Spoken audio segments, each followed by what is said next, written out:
Hello friends, this is Vinay and in today's video I'm going to show you how you can auto hide taskbar in Windows 11. So let's get started. So first of all you need to launch the setting app.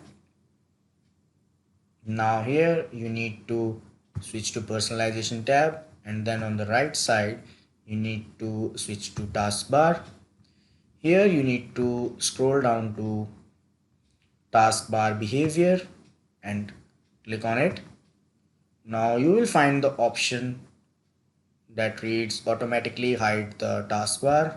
You just need to check this option and you can see taskbar is gone.